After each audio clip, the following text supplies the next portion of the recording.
Betting, the final frontier. These are the voyages of the Bet with the Best podcast. Its mission is to explore better ways to bet on races, to seek out new, successful players, and to boldly go where no podcast has gone before. The Bet with the Best podcast is sponsored by Amwager, an ADW built by horse players for horse players. Speed, power, and ease of use are at the core of Amwager. The platform is packed with features including live video, race replays, conditional wagering, and true odds, a predictive estimate of the off odds that will give you an edge. Amwager gives players the information and tools they need to quickly make anything from a win bet to a complex structured group of pick 5 tickets using the ABC strategy. With a rating of over 4.5 stars on Google, Amwager is a favorite among horse players. Sign up now at amwager.com to take advantage of the simplest sign-up bonus in the business, a 100% first deposit match up to $150. If you want to bet with the best, then you need an edge. You need Amwager.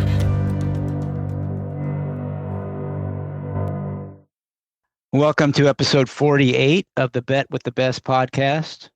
This will be a reprise of episode 31 that we released in 2024 during the Saratoga Summer Race Meet. Welcome to episode 31 of the Bet with the Best podcast. Joining this week is a very busy guy. He's a DRF, Timeform US, and NYRA racing analyst, and he also does the morning line for NYRA.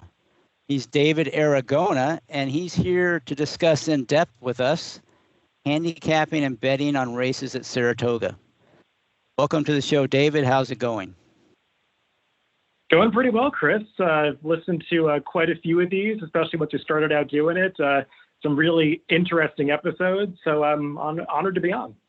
Well, thank you. I'm glad. Thank you for listening, and thank you for being a guest. And I'm sure the listeners will appreciate everything you have to share, because when it comes to racing in New York, I put you as one of the sharpest guys out there. So I encourage anybody who doesn't follow David on Twitter or follow his analysis he does for NYRA and Timeform and DRF, you should do it, because it's definitely going to help you in terms of your handicapping and wagering on the races in the New York area. So let's get started. You've heard the show, so you know I like to kick it off with the horse player origin story, how you got started in racing, and how it led to where you are today. So if you would share your horse player origin story. Well, I guess I'll go back quite a ways. My origin story, I think, is pretty typical. I got introduced to the sport by my dad and my uncle, started going to the races with them. I'll actually go back a little bit further. Neither of them come from a racing background. And they actually got interested in the sport in the early 70s.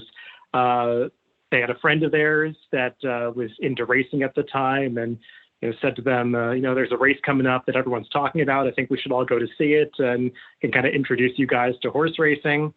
So he took them to the races, and it just so happened that the first time they went to the races was for Secretariat Belmont Stakes. And seeing that in person, I think, made lifelong fans out of both of them. So they just were really interested in the sport from that point forward. I think they both dived right in. They quickly learned about Saratoga, started going up there every summer. And I kind of came along and was exposed to it from a very young age. And my father had a ton of books around, had VHS tapes of old races he had taped. So I just had this library of information I could explore as a kid if I chose to do so, and I took an interest in it. So just over the years, learned more about handicapping, fascinated with seeing the races, learning about the races, and kind of just snowballed from there. So how did you end up going from the kid who was interested in the races and had access to some information and some mentors to the point where you're doing analysis for NYRA and Timeform and DRF? How'd you make that leap?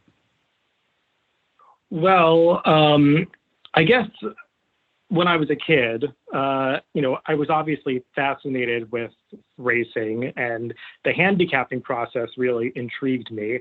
I would say that there was a turning point moment when I was pretty young, because my dad and my uncle, they would go up to Saratoga for at least a week every summer. It was something they started doing in the mid-'70s. And when I was a little kid, they would have their weekly vacation up at Saratoga.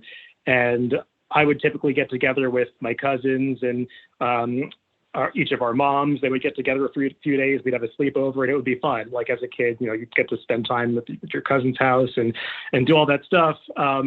I think when I was 11 years old, my dad came to me and said, you seem like you're pretty interested in racing. How would you feel about us taking you along on this trip that we do every year?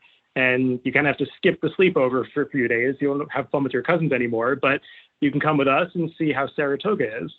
So it was a difficult decision for me at the time. I think I was 11, but I decided, all right, I'm going to go up to Saratoga with you guys. And from that point on, there was no turning back.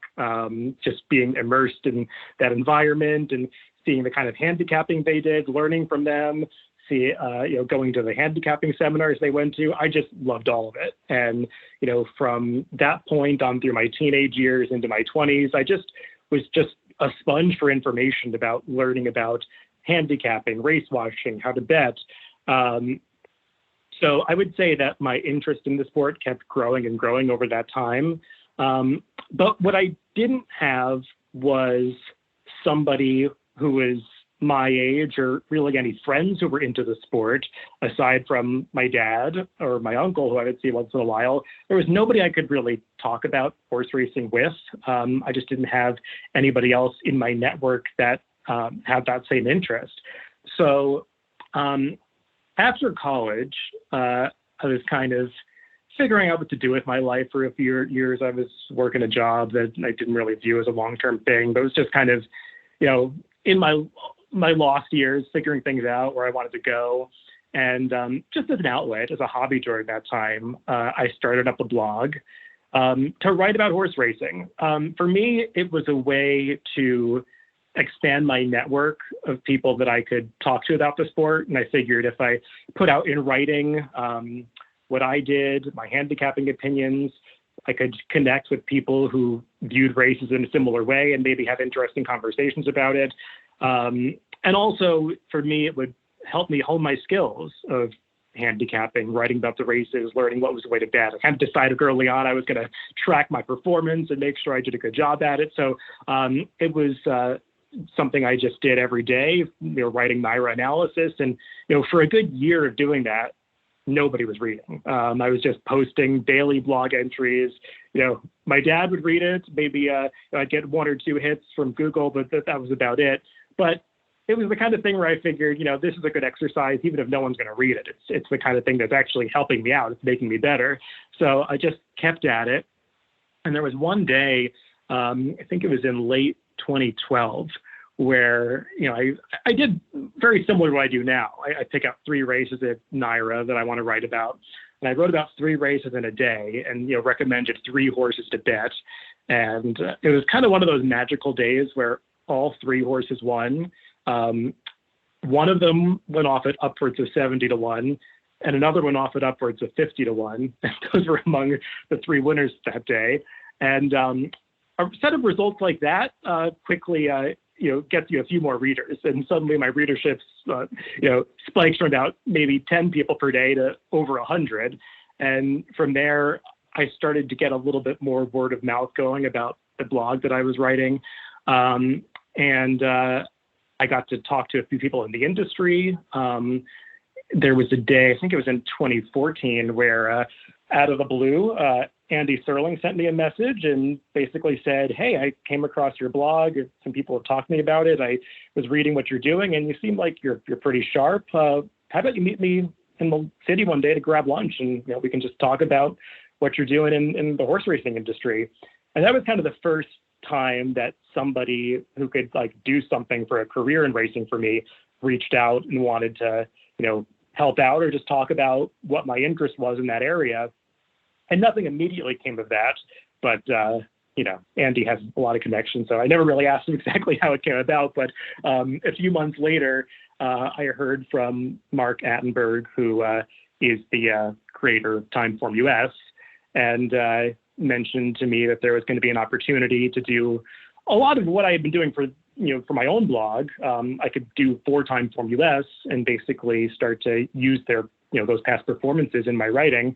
And I thought that sounded pretty appealing. So I signed on with him to start doing that. And from there, I think everybody else knows the story. Timeform US got folded into the Daily Racing Form, got the opportunity to start doing the NYRA Morning Lines. And now that's my current set of responsibilities. That's a great story, and it's definitely a modern story. It's not one that I would hear from some of the older guests I've had on the show. They didn't start a blog online as their entry into the racing industry. So that's really great, and I think that's some words of encouragement for some of the younger players out there that are like you and kind of share this passion and. It was kind of neat that you were able to sort of connect with other people outside your personal sphere, but that shared that same passion. So really interesting story. That's a unique origin story. And we haven't had one quite like that on the show. So Saratoga played a big part in your getting, involved in racing. So what do you think is it that makes Saratoga, a special place? I would say the thing that kind of hit me about Saratoga when I first started going there was like every day is like a typical Saturday at another racetrack. Especially back in those early days when the meet was a little shorter, there would be a stakes race, often a graded stakes race, like every single day. And, if we went up there for just a week, it used to be Wednesday through Monday, you'd see a stakes race with a noteworthy horse almost every single day. And that was just something that I didn't have exposure to prior to that. Usually, you'd go to the racetrack or there'd be one major race every week or something like that. But Saratoga just offered that concentration of the top racing. I think over the years, we've lost a little bit of that as the meet has gotten spread out over 40 days now and 8 weeks. The boutique nature of the meet, I think, is a little more diluted. But, still, it's by far the best thing that we've got. Aside from, obviously, Del Mar on the West Coast in terms of this area, it still brings together connections from other circuits, the best horses in the country, and also the best trainers and jockeys. And I think one of the things that makes Saratoga so appealing for horse players is that, especially if you're somebody who likes to play the long shots like I do, at Saratoga, you can find horses at big prices that go out for top connections, that are ridden by top jockeys, and are only flying under the radar because they're in races against other really tough competition, going out for connections that are strong and jockeys that are towards the top of the national standing. So I think Saratoga just provides great opportunities to see fantastic racing in terms of quality, great wagering opportunities. And then also, if you are lucky enough to actually go to Saratoga and physically be there in person, it's just taking in the history, the track, and, walking around that place. It's so easy to imagine what it was like 50, 100 years ago. And the town of Saratoga Springs, this is always so, just bubbling over during the summer, and you're always seeing people that are interested in racing. It's just a concentration of people that have that same interest in the sport that you love all in one place. And that's what makes Saratoga so special. I think what keeps so many people coming back to it every year. It definitely is. The part you mentioned that really resonated with me when I go there is just how the community is so engaged in the racing. It really is a racing town. Much more so than just about anywhere else. Maybe Lexington might be comparable, but it really is a racing town, and you sense that everywhere you go. Yeah, all right, 100%. I echo all those sentiments. So let's talk a little bit about the handicapping and betting on the races at Saratoga, because that's what people are most interested in, at least those that can't make it personally to Saratoga. And so let's start with just talking about how, what are the big differences, if there are any, between racing at Saratoga and the other New York tracks where most of the horses are coming in from. Typically it's Belmont, but we're kind of in this transition period, but in the future it'll be Belmont again, but Belmont or Aqueduct. I mean, how is Saratoga different either on the turf racing or dirt racing or the trainers, jockeys? I mean, what are the big differences and what are the, similarities between the normal New York racing and Saratoga? I mean, I think the biggest difference is just the rise in quality. And I think you used to see it happen much more sharply when the meet was shorter, that as soon as you got there at the end of July, the racing would suddenly get a lot tougher than it was, especially for those final couple of weeks at Belmont, where maybe certain connections were saving up their best stock for Saratoga, and connections from Kentucky that you wouldn't see at Belmont would suddenly be showing up at Saratoga, and the racing would suddenly just get a lot tougher and more competitive than it was downstate. I think these days, that rise in quality is a little more gradual, especially towards the early part of the Saratoga meet these days. You see a lot of the same races or same horses, especially at the lower levels or for the New York breds, that maybe you would see at what is now Aqueduct or what used to be Belmont. And I think another thing that has gotten a little less different, especially in recent years, is the way that the track would play at Belmont, and especially the way that the turf courses are configured, is obviously very different than Saratoga. One thing that's interesting about running at Aqueduct in the spring and summer meet is that Aqueduct has almost the exact same configuration as Saratoga. It's a 1.125-mile dirt oval. They now have the 2 turf courses. The only real difference is the one-turn mile races that they can run at Aqueduct and can't run at Saratoga.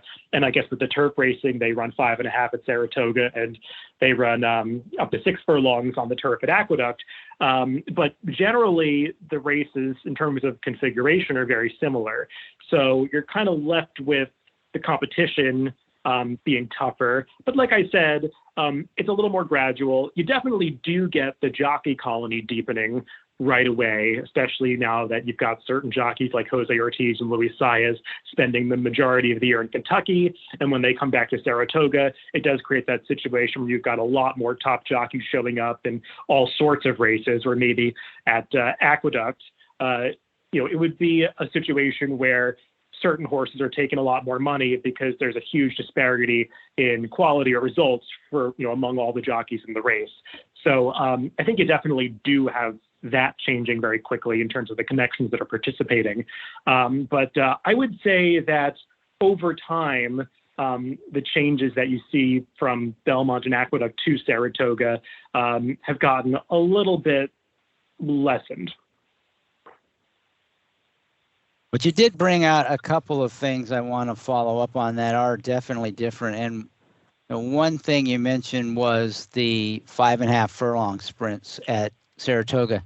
You're right that at Aqueduct they don't go quite as long, but back and again in the future when they run at Belmont, they can go even 7 furlongs on the turf. So you have a lot of horses that have maybe been going longer distances in those turf sprints, and now they're cutting back to 5.5 furlongs. Is that something that you agree, it can be a big difference, and how do you factor that into, handicapping and betting?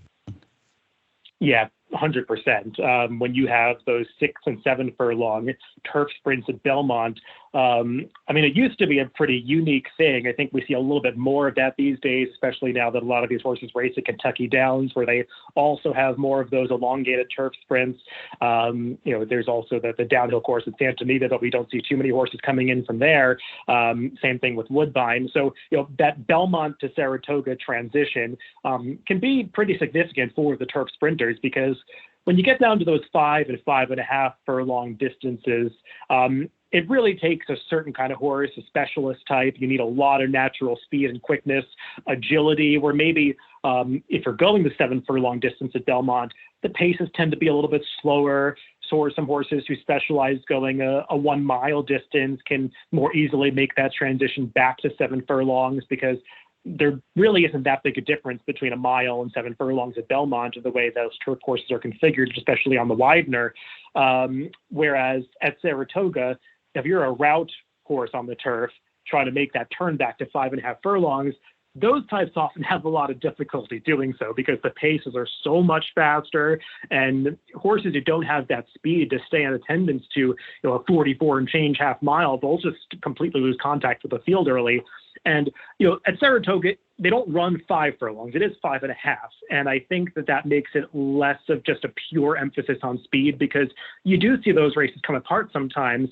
And what I like about the 5.5 furlong turf sprints at Saratoga is I think you tend to see some pretty competitive pace scenarios. And it's one of the few places at NYRA that you can consistently point to and say, the jockeys who ride these races and the trainers who enter them, they know the value of speed. And the horses that are typically running on these races are doing so because they have so much natural speed. You don't want to take away that weapon. So you do see some real hot paces develop going those distances. And even though they're short races, you can see closers do well in them also. So they're really fun races to handicap, especially when you get some larger fields. Yeah, you make a good point. The difference between 5 furlongs and 5.5 is more than you would think in terms of, at 5 furlongs, horse races just don't typically fall apart, even with fast paces. Whereas that 5.5, just that extra half furlong can really make a difference. Okay, so the other, I think, kind of important distance change is on the dirt, and that's the 1.125 2-turn races that they have at Saratoga. That's kind of unique for New York, and before they added this sort of semi-shoot, and we'll talk about in a minute, you had horses that, that was the choice. You could either, sprint or go 1.125 on the dirt. So it really is a true 2-turn route. So, what's your thinking on that? How do you factor that in? And, is that a big part of the way you handicap those races? Yeah, I mean, that's a similar thing to when we get back to Belmont and we make that transition from Belmont to Saratoga for the dirt horses.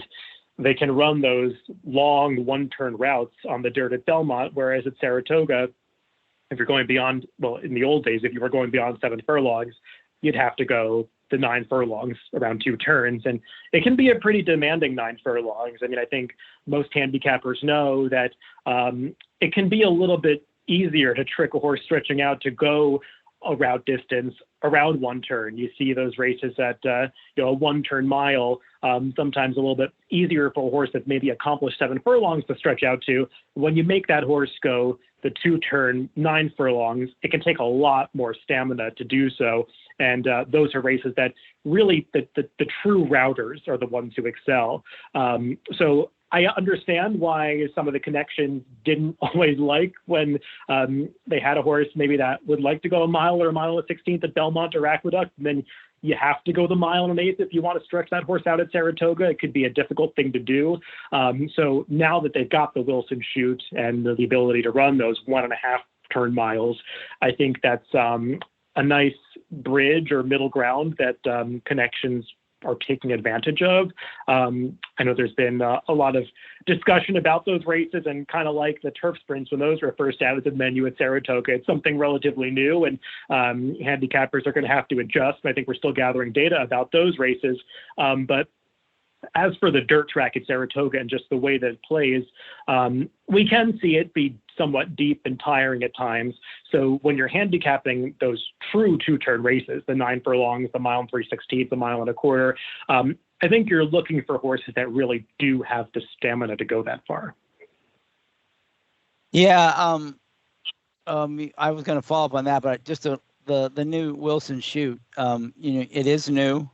You've seen it in action for a while. Is there anything that you've learned from what you've seen? Is there anything that are good takeaways for players that are going to be playing horses in that race, or horses that are stretching out or cutting back, or the pure milers? I mean, or does it play inside, outside, speed, closers, just anything that you gleaned from the racing they've had so far? I wouldn't say that it's a kind of race that favors a particular running style. I think when we first started running them, I want to say it was back in 2022. I think it was a couple of years ago when they started those. I mean, some speed horses won the first few of them, and I think there was the narrative that you have to be a speed horse to win those races. When you're watching those races, I think you want to be aware that there's very little run up to them. So the fractions can be somewhat deceptive. I mean, I think raw fractions just are always a little deceptive because in this country, we use run up for almost every distance, almost every track uses a run up. And for those that don't know, the run up is the distance between the starting gate and the first pole at which the race timing actually begins. So if a race is being run at a mile and it's being run with an American style run up, then it's being run at a mile plus the amount in feet of whatever the run-up is. And I believe the run-up is very minimal for the Wilson Chute races. So that's why you often see a pretty slow opening quarter. In addition to that, they're going right into the turn. So I think the jockeys have to ride with at least a little bit of caution to get their horses to make that turn. So you typically see some slower paces than maybe you would expect from a 1 mile race run on a straightaway. But even if they go, let's say, low 47 to the half, that can be a pretty fast pace out of the Wilson Chute when you're talking about a dirt track that's playing at a pretty standard speed. So you will see those races come apart a little bit. They're not running particularly large fields out of the Wilson Chute. I think they're capping it at 10. So I think we've seen in some instances horses that get forward doing fairly well. That might just be a function of the way that the races shape up in terms of dynamics and the way that they have to ride around that turn. I did see some chatter about post position, and I think that there was an expectation when they started running those races out of the Wilson Chute that you wanted to be drawn down towards the inside. And I think that there were some people who saw the mile races from, I think it was the early 90s when they tried to run them for a little while, that would say that the rail was always the place to be in those races. I would say, having watched, I think it's been like almost 100 races out of the Wilson Chute at this point over the past 2 years and then some. I would say that if anything is true, it's actually the opposite, and that the inside positions can be a disadvantage at times, especially if you've got a horse that possesses early speed, let's say breaking from post 1 or post 2.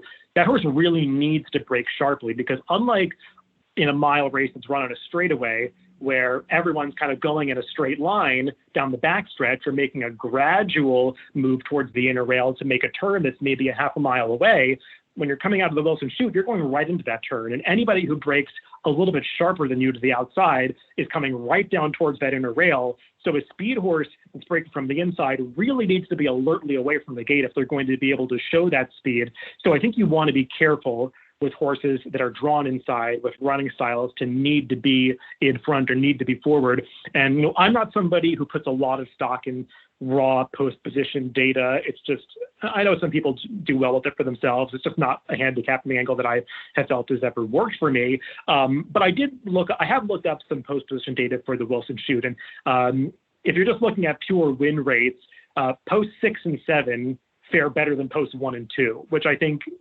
is not what was the expected outcome when they started running out of that.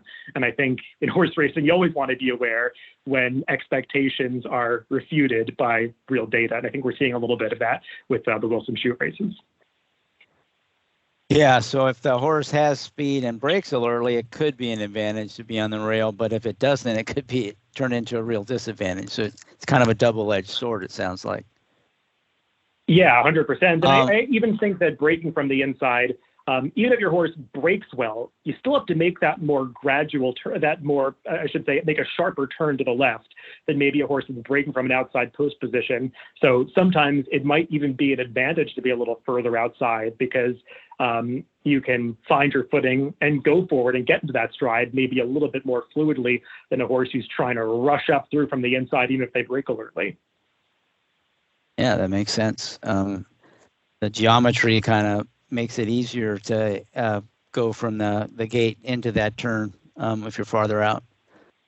So one of the things that I've noticed about the main track is that even on days when it's not wet, it's raining, it seems like they put a lot of water on it, and it almost seems if I just look at it on the television, it almost looks like a sealed wet fast track when they water it.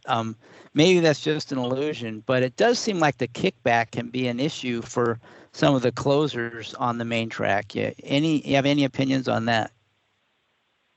Yeah, I mean, kickback definitely is an issue. I think it's become more of an issue at the New York racetracks in recent years. I think they've changed the composition of the dirt tracks. Definitely at Saratoga, gosh, it's probably half a decade ago now. And since they did that, it does feel like the tracks are a little more speed favoring. I mean, I think it's a little bit lazy just to say that speed wins all the races at Saratoga, because it's not true, and it's definitely a track that's affected by weather and maintenance. But I think you do find overall at Saratoga, when we're talking about a fast track, that you need to be a little more forgiving of horses that seem to not be handling the kickback than maybe somewhere else where that's less of an issue, like Churchill Downs, let's say, where it seems like horses don't have a whole lot of trouble running through the kickback there. For whatever reason, it's a different story at Saratoga, where especially you've got 2-year-olds. I mean, you could see it when you watch a lot of the head-on replays. There are some horses that just really don't handle that dirt being kicked back in their face. And I think if you're a trip handicapper, you definitely want to be aware of the horses that are running through it and those that aren't. And sometimes it is a distinction between inexperienced horses and horses with experience, but there are other situations where there are just days where even, hardened allowance horses or stakes horses just don't seem to be able to make up ground through the kickback. And I think we saw some of that during that Belmont Stakes Racing Festival weekend, where speed was doing very well. And I think there are a couple of contributing factors there. One was the kickback, which did seem to be affecting some horses. And the other was just the track was playing extremely fast. It was yielding some very fast times. And when you see a track yielding fast times like that, and whatever is going on with the track surface that's really just helping the horses bounce off it and achieve those fast times, the front runners aren't getting as tired as they typically would over a deeper surface. And that can lead to a situation where speed is doing a little bit better. But I definitely do think that there are some unique factors to take into account when you're handicapping the dirt racing at Saratoga. Yeah, so I mean, there's only a few days to go on, but how do you think the track is playing now relative to how it played in the special Belmont at Saratoga meet, or how it's played in the past? Does it pretty much look like it always has, or have you noticed anything early on? I think the baseline for the Saratoga main track these days is that it's just slightly speed favoring. Dirt in general, anywhere you find it, is a little speed favoring. And I think the Saratoga maybe just is a little bit more speed favoring than your average dirt track, just as a baseline. It was definitely playing a little more speed than that in early June for that Belmont Stakes Racing Festival. As far as the first week of this Saratoga summer meet, I think it was pretty typical of what we usually see at Saratoga. It seemed like a fair racetrack.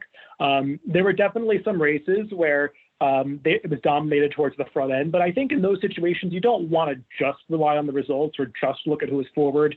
There were definitely some pace scenarios that contributed to those situations.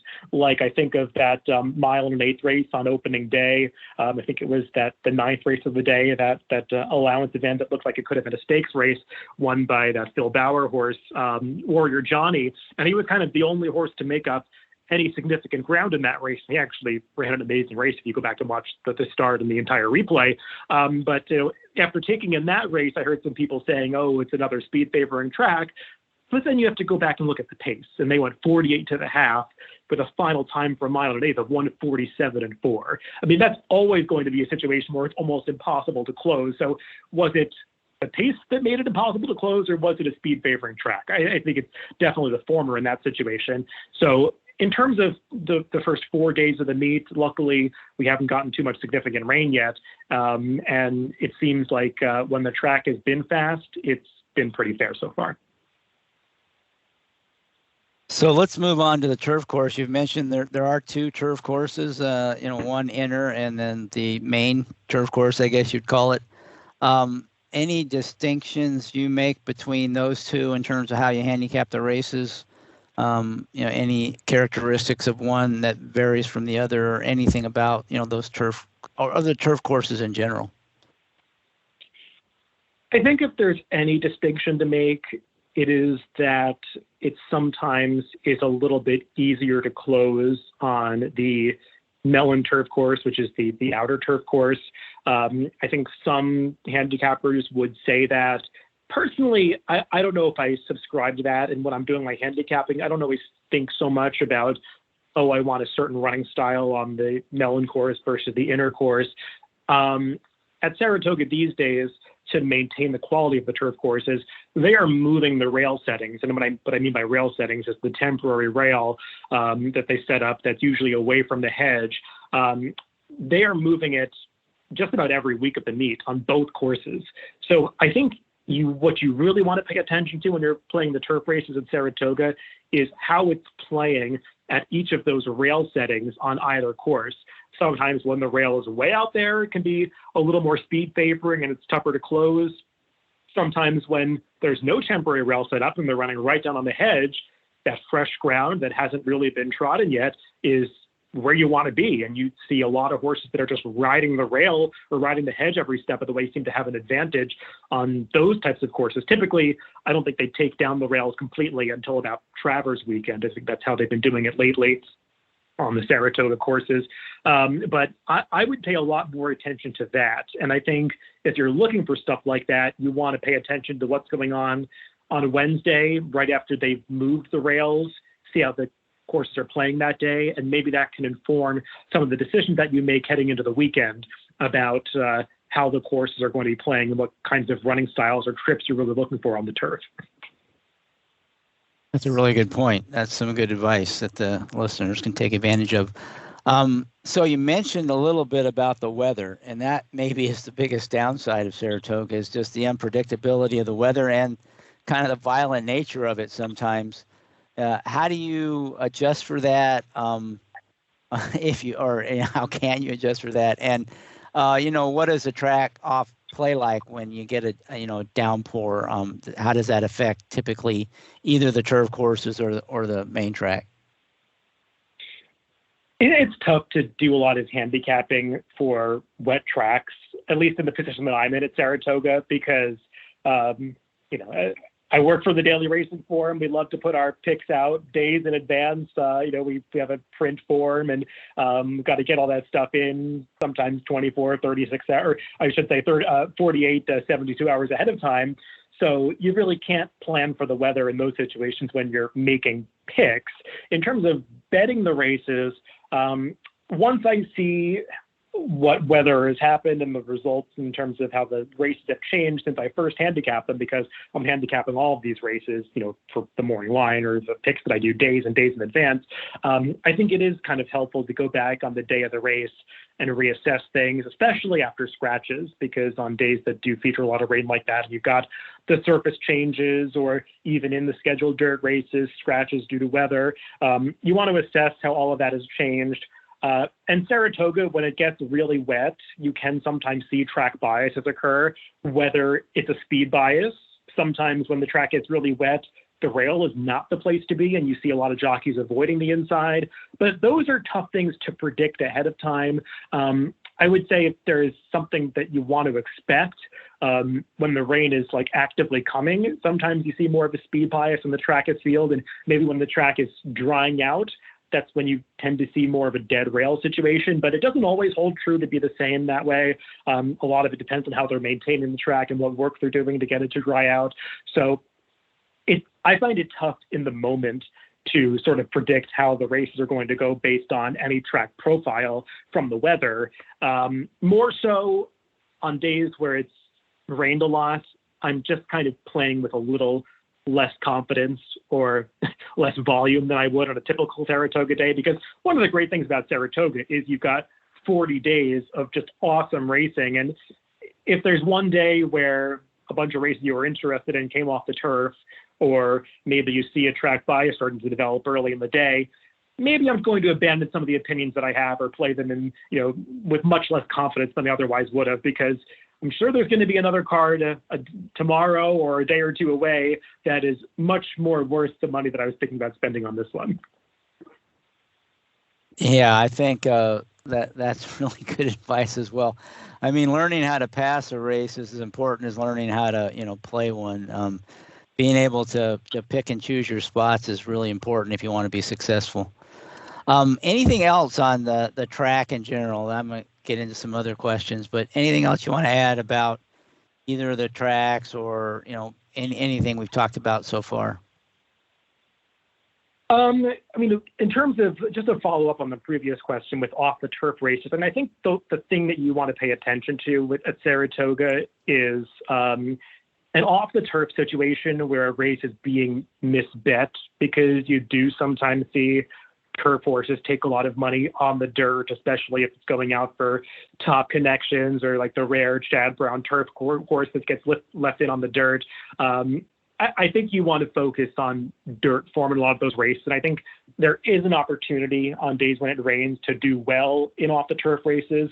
I know some people are specialized more in that than others do, but still, they're races that are a little different than what the connections or were expecting when they entered. So I think it just adds that extra layer of unpredictability into the mix. So I think you want to try to find opportunities there where they may be. You don't want to just ignore them, but you also want to proceed with a little bit of caution.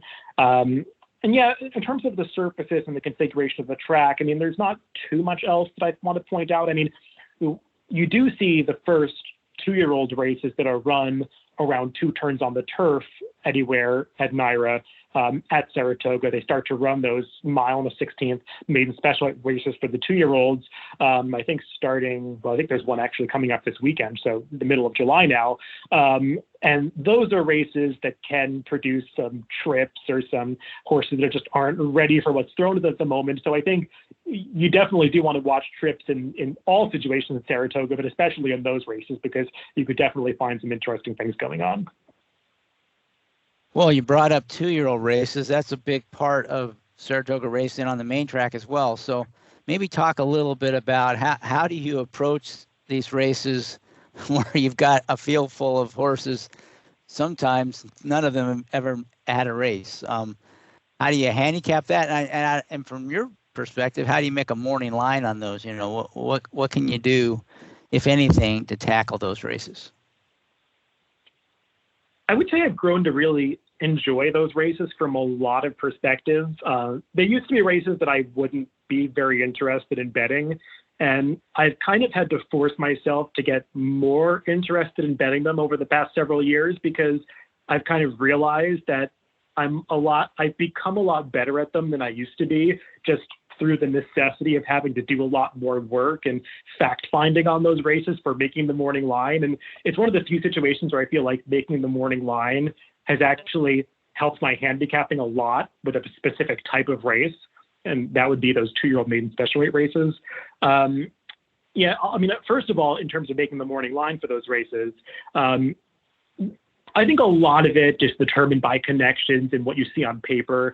And making the line for those races isn't as hard as I think some people might make it out to be. I know, like, people who want to praise me for doing a good job on a morning line will often point to those 2-year-old races, and I'll kind of think like, well, I don't know, that was one of the easier ones to make, because you kind of see a lot of the factors that move the board staring at you.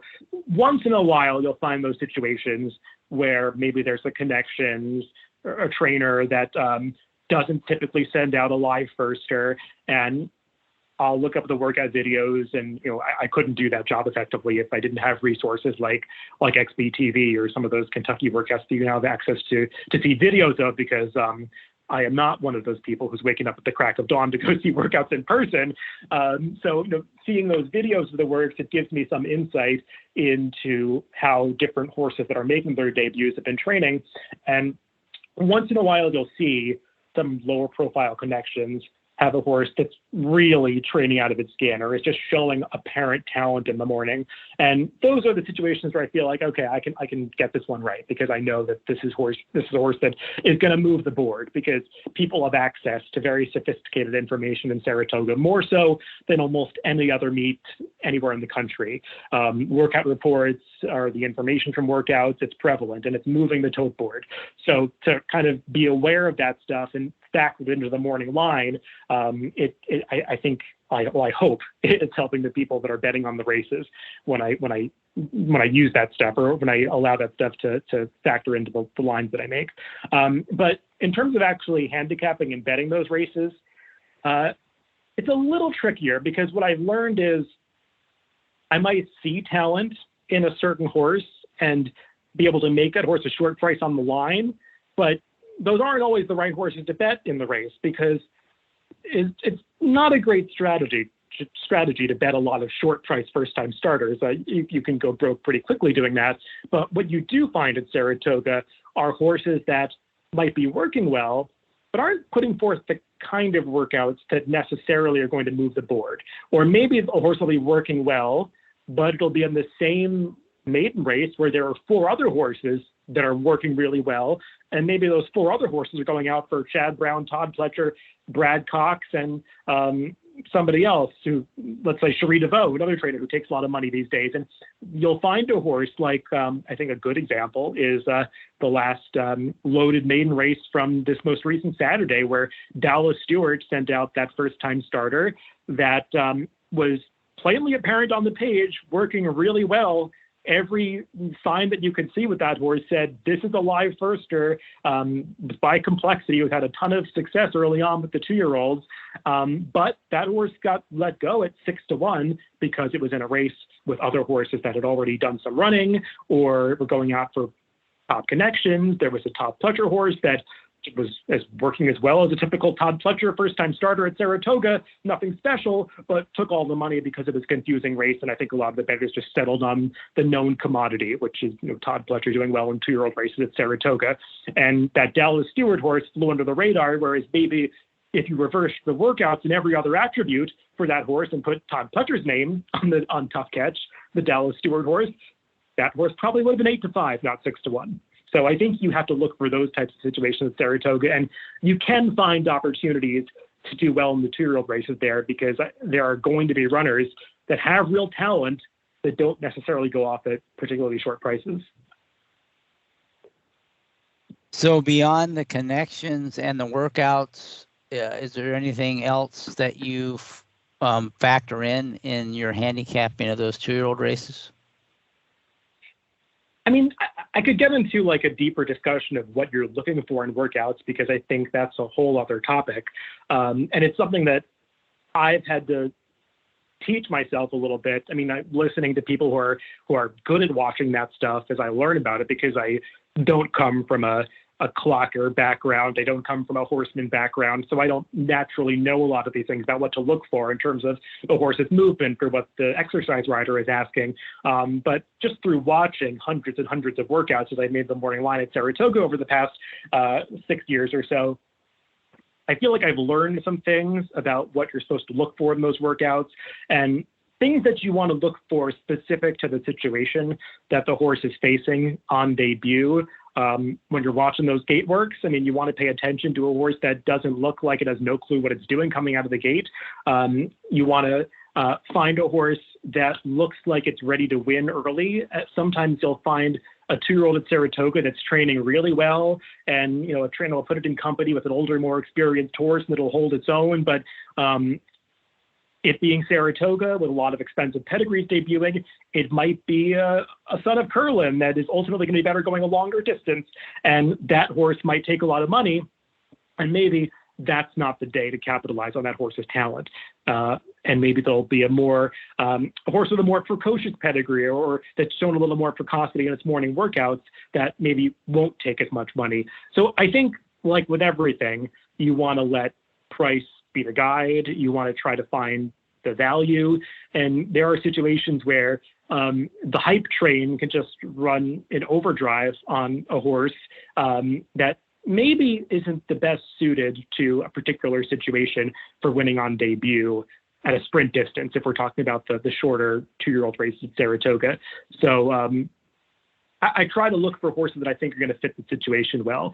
And like I said, it's hard to go in all the particulars of what you look for in workouts, because I feel like you get into a lot of intangible things, or a lot of stuff that comes down to gut feeling or just kind of knowing what you're seeing. Hard to put into words exactly how to spot a horse that's going to excel in a specific situation. But it is one of those situations where I find myself relying on gut feeling a lot. And, gut feeling is something that I think you encounter a lot as being a horse player. And it might sound like a cop-out answer, but gut feeling is not just something that you're pulling from the ether. It's your own educated guess. It's the feeling that something is going to happen based on all of your years and instances of watching something happen over and over again. And it just gives you that sixth sense that you're looking at that you're seeing a pattern emerge that you can pick out is going to actualized in a situation that you're presented with. I'm wording that very badly, but I'm just trying to make the point that gut feeling is not just, oh, well, I like this horse's name, so I'm going to go with it. It's, I feel like I'm seeing something that I know has had success in the past, and I'm just going to rely on myself that this is the angle that'll be worth betting on today. No, I understand exactly what you're saying. I mean, the intuition you have is based on all the experiences you've had in the past. And if you're good at learning from the past, then your intuition's probably well meant.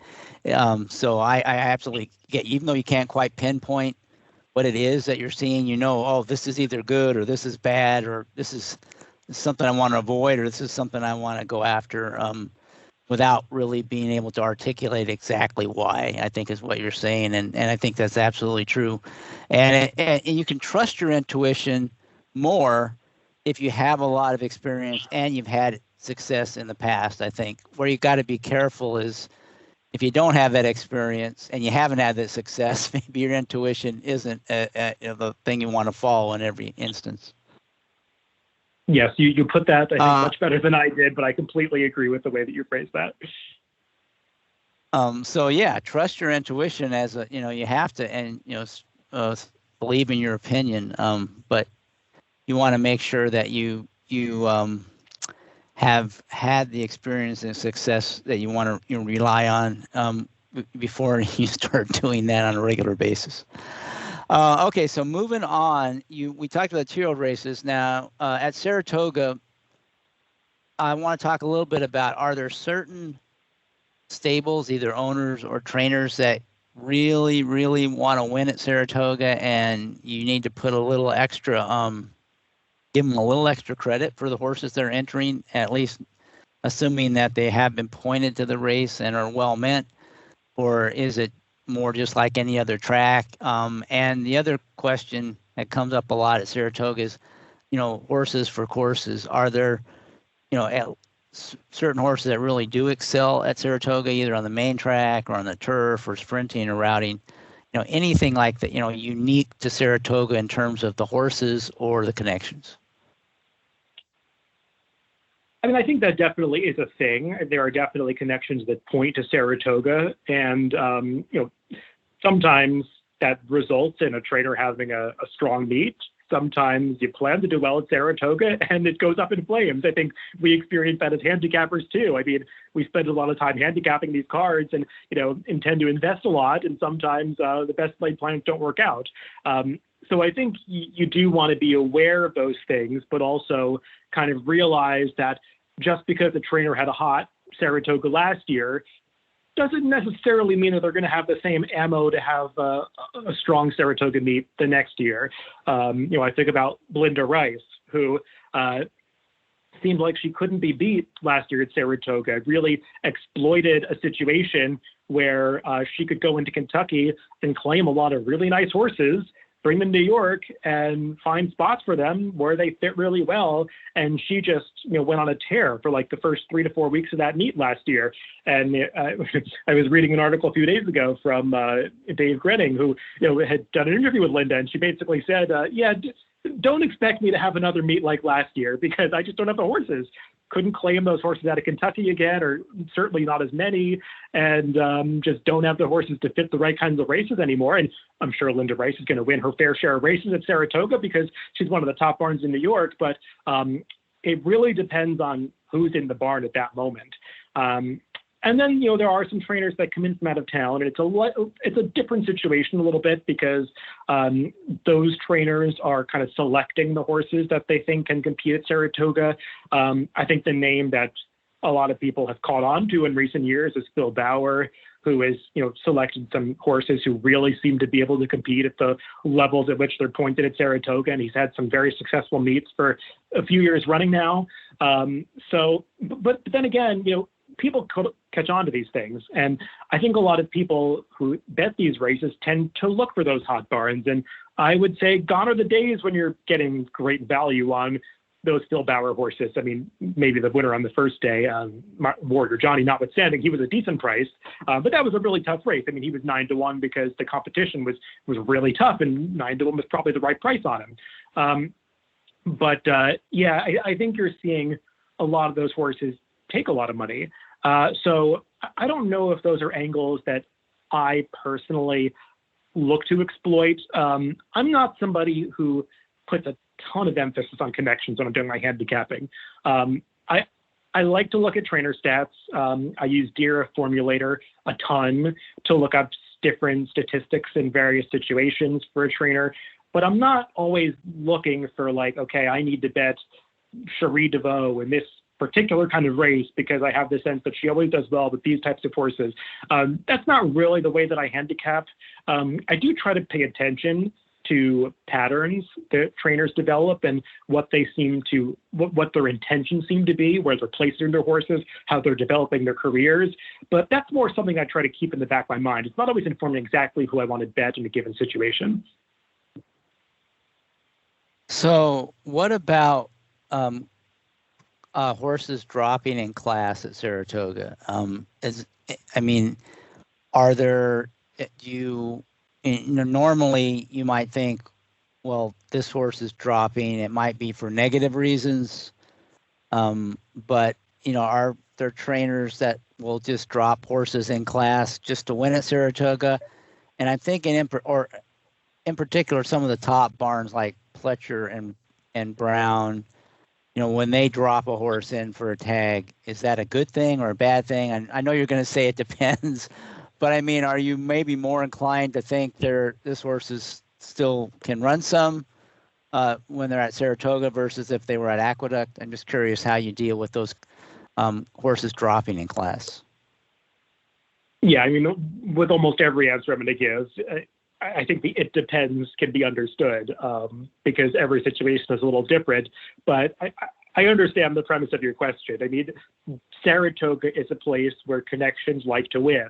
And I think there is an understanding that at Saratoga, a horse that might be a $40,000 claimer a month ago at Aqueduct is not going to win a $40,000 claimer at Saratoga because those races typically have a lot of drop downs. They come up a little tougher. You've got horses coming in from different circuits. So you do see drops in that situation. I think there's that kind of drop where a trainer is dropping just to find the level at which their horse is going to be competitive, which I don't think is a big red flag. I think if a trainer is doing his due diligence or her due diligence, they're just trying to find a realistic spot. And, I mentioned Linda Rice. I think she's probably one of the best at that, trying to find horses, spots where horses are going to be competitive. You don't see too many Linda Rice horses going off at huge prices for a reason because they're spotted in races to be competitive. And then there is a kind of, just like through the floor drop downs, somebody who's dropping a horse from, 50,000 down to 16,000, let's say. And those are the kinds of drops that I think you do have to be a little bit skeptical of, because even though maybe the owner is going for a win at Saratoga, they're probably going to lose the horse because people love to claim at Saratoga. You see tons of claims get put in these claiming races. So you might be taking a loss on the day, even with whatever the purse payout is going to be for the winning share. So is a win worth that connections? I mean, maybe in some cases it is. And, winning these trainers' titles and owners' titles, it does really matter to a handful of people. But I think you've got to be a little bit skeptical in some of those situations. I mean, there was one last, I want to say it was Sunday at Saratoga, where there was a Mike Reprise horse, I think it was the 8th race of the day, who was dropping out of some high-level optional claiming allowance races into, I want to say it was a 25,000 condition claimer. And it was a horse that was trained by Norm Cassie, which is whatever. Reprise has started to branch out and use some different trainers aside from just Pletcher.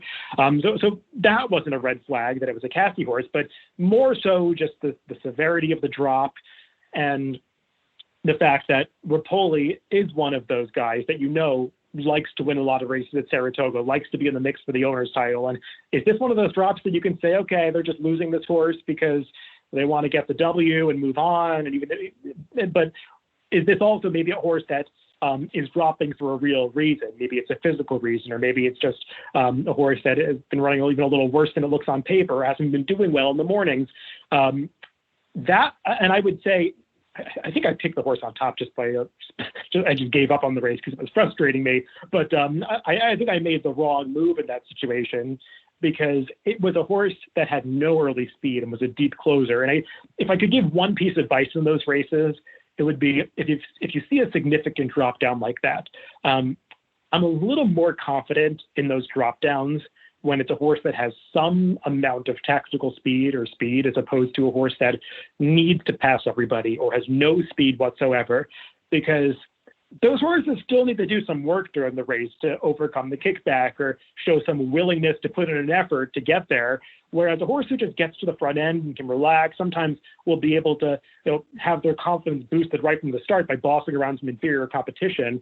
So I think that was a great example of the kind of horse that you're supposed to be against from last Sunday, because the horse had no early speed, was taking a suspicious drop, and I think you saw in the running of the race that the connections made the right decision to drop. Yeah, the front runner versus closer and rise and drop in class is really interesting. I mean, sometimes closers can actually get a better setup up in class because the pace is quicker than they do at the lower class, whereas it's kind of the opposite with the front runners. Typically that rise in class means you're going to have, a faster pace, more pressure. So that has always been an angle that I kind of look at, is the running style and factor. I like the way you factored that into the class drop or even a class rise. That's a good point. Okay, that wraps up part 1 of this podcast on betting and handicapping Saratoga with David Aragona. We appreciate your listening and hope you'll join us for part 2, which will come out in about a week. But for now, I want to thank you all for listening and thank David for being a guest. And may you all boldly go where no horse player has gone before.